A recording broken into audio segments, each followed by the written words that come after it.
like 6 months of not doing any interviews, I finally went on Bootleg Kev, and somebody finally asked me, how do you feel about these snakes in the grass that dipped out? And I gave him my reaction, and I was just totally honest about it. You think it's fair to call those guys snakes in the grass? Oh, well, I think. Why? Because they hung out until there was no, and told me over and over and over that they were loyal and they were going to hold me down, et cetera, et cetera. And then when it came down to it, when they were at the point where they thought that it was finally going to be financially beneficial for them to leave, they dipped, and they created a bunch of fake narratives that were completely not based on reality. And the fans out there, they know, because they've seen how these narratives have flip-flopped and just changed over and over and over, and they're not really sticking to the original narratives. To me, that was why I consider it to be some snake. Yeah. And I don't even think that they would really, if you had a real off-camera conversation now, with what them, makes you think I have? And you probably have. And if I were know that I have. And if I were to see the conversation, I bet that I could point at it and say, look at right here. Look at how they basically admitted it. All right, so let me tell you, let's look at it like this.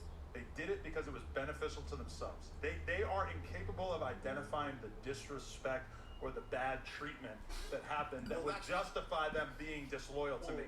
It was beneficial to them financially. Well, they thought that it was beneficial financially. True, because even I could see some things that I thought were disrespect. Like, like, hold on, I'll get to that. I don't know the business arrangement here at No Jumper. I do not know the business arrangement here at No Jumper. I don't know who was making what and what was happening and what was going on. I don't know any of that stuff. What I do know though is that business arrangements normally come to an end. And when they come to an end, the people that are in business together have a decision about how that end is going to go. I was fired very, very publicly from TMZ, right? Fired from TMZ because of what they said was a violent altercation inside of the office. Put my hands on somebody. The way that was spun, everybody there knows it's not true. Everyone knows it's not true, right? The way what that told me was that the relationship I thought I had with certain people there was never real, right?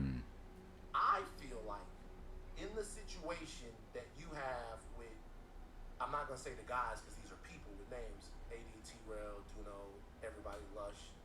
You've been going hard on Lush. You asked Lush for a favor. No, wow, I did. Did I? See, you don't even remember. I mean, listen. You don't even. You're so gone.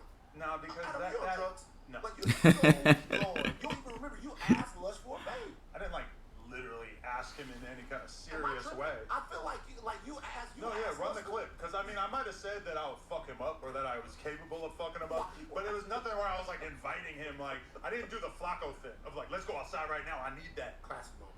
Amazing. Because kind of awkward for me as a boss, but. Well, no, it's not. That's another thing. But it was crossing a line. I know. All of that though. All of that is square on you. Everything and all of the stuff happened. Everything that happened.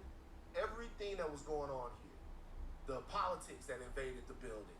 The fade culture that invaded the building. Nobody ever faded. They talked about it a lot. Somebody got their ass kicked in this motherfucker. Oh, right. Well, yeah. I'm not sure I would call it a fade. But what I'm saying is, that all comes back to you. You are the top dog here. You were the tip of the spear at No Jumper. Right. And that was stuff, and even the way all of that stuff was happening, was going down.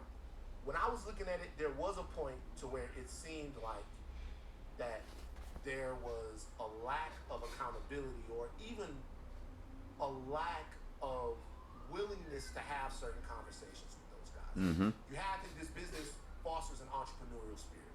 Everything I look around here, everything I see, all comes from your brain, right? People that are in here, anybody that's worth their salt in here, is gonna look at you, and then gonna want to say, "Well, damn, is there a way that I could do that? Is there a way that I could?" Hey guys, welcome back to the channel. I'm Rory, your host, and this is Weekly Issue. So, this video, as you guys have seen, we've been watching Van Lathan. Basically checking ADAM22 when it comes to T-Rail and Duno, AD, Lush, all of them. So basically saying, the way you handle things wasn't good and all that. And I like that because for everybody else that's been up there since everybody who's been on that podcast since he's gotten rid of those guys, T-Rail, Lush, D, and all the AD and all them, no one's really spoken up on behalf of them and said, you know, at least, you know, take some accountability. You know, the way you're running stuff isn't really good. I personally think that when it comes to ADAM22 and No Jumper, I think he needs to get some HR in place, because he can't be doing everything. He can't be overseeing, you know, paychecks, content, you know, advertisement, the whole works. Salute to him for, you know, creating a business, launching it, making it blow up, and, you know, doing millions of dollars each year and whatnot. But when it comes to dealing with people, you need HR in place. That way your personal feelings and all that, plus business, and, you know, don't get all intertwined when it comes to dealing with, you know, someone that you either as a friend before, or you become a friend on, you know, while working with you or working for you. You know, let the HR deal with that. You know, guys, like, share, and subscribe, please, and leave in the comments. Let me know what you guys think about this video. Let me know what you guys think. Let me know how you guys think Van, you know, dealt with it. Do you think there's other questions that he could have asked, you know, and whatnot? Anyway, please like, share, subscribe. Have a good one. Bye.